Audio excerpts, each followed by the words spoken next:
Hi అండి, good morning. దీన్ని అరాలియా plants అంటారండి. ఇవి క్రోటన్స్ అన్నమాట. ఇవి బాల్స్ లాగా చక్కగా ఇంటి ముందు అందంగా ఉంటాయండి గుమ్మం ముందు పెట్టుకుంటే. అయితే ఇది ఒక మొక్క ఉంటే కనుక మనం చాలా మొక్కల్ని ఈజీగా తయారు చేసుకోవచ్చు. అది ఎలాగో నేను ఈరోజు చూపిస్తున్నా.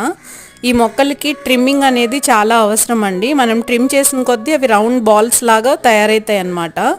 ఆ ట్రిమ్ చేసిన కొమ్మల్ని చక్కగా నోట్ దగ్గరే మనం కట్ చేసుకుంటే కనుక అది వేరే మొక్కలో పెట్టుకుంటే, కుండీలో పెట్టుకుంటే మనకి కొత్త ప్లాంట్ తయారైపోతుందండి.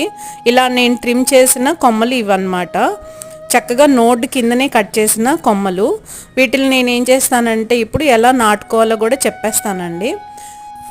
ఈ పక్కన కొమ్మలు అన్నింటిని కూడా కట్ చేసేసి చక్కగా మట్టి ప్రిపేర్ చేసేసుకుని ఓన్లీ ఇసుక మాత్రమే పెట్టుకోండి. ఈజీగా గ్రో అవుతాయి అన్నమాట. ఇది కొంచెం వేర్లు వచ్చేసిన మొక్క చూడండి, అలా పెట్టిన మొక్క వేరు వచ్చేసింది.